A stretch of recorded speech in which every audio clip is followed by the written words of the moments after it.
Hi everyone, I continue my deck testing adventures with another Jinteki RP versus Chaos Theory game. Once again, both of us are deck testing our decks, so we are not necessarily familiar with the way things work. Looking at my opening hand, I have a Grim and a Chum, both of which are useless early game ice, so I decide to play the Shell game instead. And action 1, Account Siphon. Oh gosh. Oh, that's so annoying. Not only can that's a huge tempo loss because it means I cannot rest my pet campaign and I need to click for credits. It's very, very painful. The only solace was that he didn't run R&D last turn, which could have netted him an agenda. But yes, the first turn Account Siphon is just terribly brutal for the core any day of the week. And the worst thing is that I didn't expect it. I mean, it's Chaos Theory. I don't know.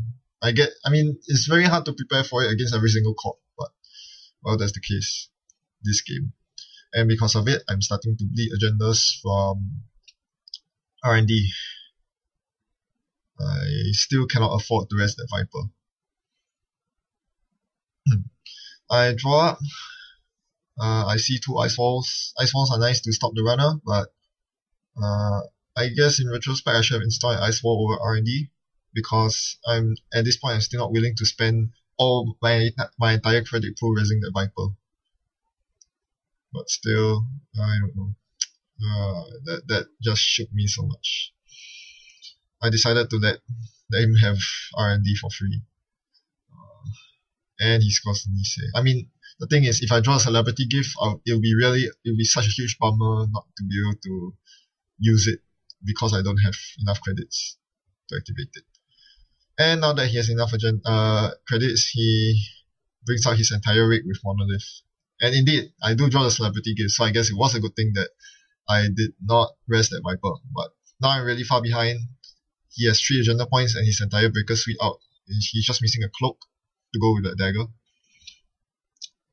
And I quickly get the Ice Wall up. Oh no, that's not Ice Wall, that's a Chum. I chummed the Viper. See, now that he has revealed his Breaker Suite, I know his weakness. It cost him 3 to break subroutines with Gordian Blade for both Chum and Viper, so that'll be good for me.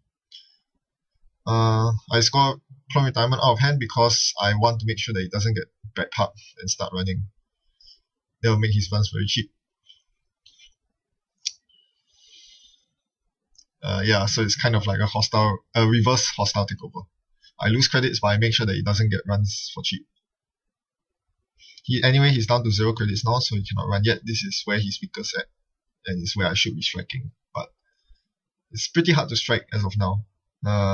I still need to spend time getting tokens, Trick of Light tokens on Ice Wall to prepare for things. I'm just in a very bad state now. Thankfully, I draw a Sundew, which definitely goes in the remote, and I start icing R&D up because I know Shapers love to dig R&D for wins. So, Sundew is there. It will give me some much needed economy. Meanwhile, he boosts his own economy with freelance coding contracts. It's getting to a point where running is starting to become viable. So I need to ice up R&D even more to intimidate him. In reality, R&D is pretty porous. There are 2 Ice Walls, each cost 1 to break only. It's mostly the Viper Chum that is killer. And then he Account Siphons. Oh man, here we go again. I analyze both my pieces of ice. It's an Ice Wall followed by a Swordsman. It will cost me 4 to rest them all, so I'll be left with 3 credits. He would still have a lot of credits after the Siphon, and more importantly, if I rest those 2 pieces of ice, I'll have no credits left and he will rampage over R&D. I couldn't let him get that for free. Also, I wanted to score the Gila Hands, so now I actually have some sort of steady income. However, scoring the Gila Hands was probably not the wisest idea. I should have left it there because now he gets free R&D runs all over because I have no credits. I think this is one of my biggest mistakes in the game. Second only to not icing HQ early in the game. And he liberates and he said to be on match point now. Oh man, terrible. So now my goal is to just work my way back up the credit line by using Gila hands every turn and playing whatever comes up from R&D. That was a Jackson Howard, so I got that going. He runs HQ. I have no agendas in hand, no worries about that. But now I see his credit stack, more than enough to make a few R&D runs which would give him the win. So I'm just hoping that he gets unlucky with the R&D draws, because that's the only thing that is separating him from the win at this point. He runs my Jackson, and well, it costs 4 to trash with encryption protocol, so not that tempting a target anymore, huh? And he runs R&D. I decide to rest. Actually, I made a huge mistake. I should have rest Charm and Viper instead of resting the Ice Wall. I rest the Ice Wall in a hurry, and then I realized that I didn't have enough money to rest Charm Viper. Charm Viper would have been way more taxing on him. That was a huge mistake on my part. Anyway, I think he jacked out, so that's fine in the end. The Eli would have been perfect to go over R&D, but right now I didn't have the credits to install anything so far up. But yeah, as installing the 5th piece of ice on R&D is way too costly.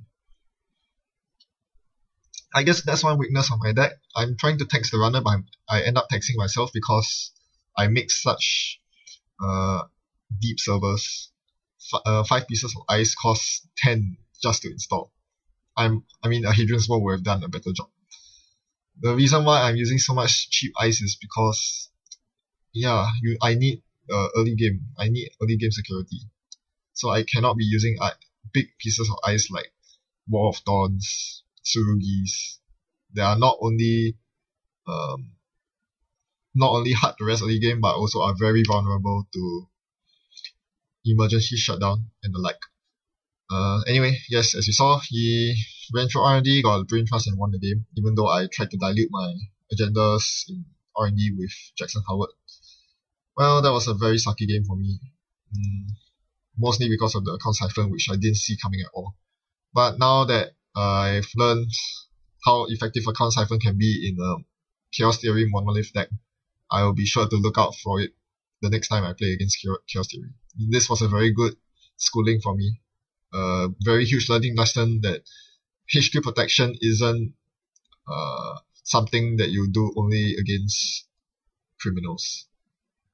Account siphon is splashed a lot nowadays, and it is most potent outside of criminals simply because the corp doesn't see it coming, and I sure did.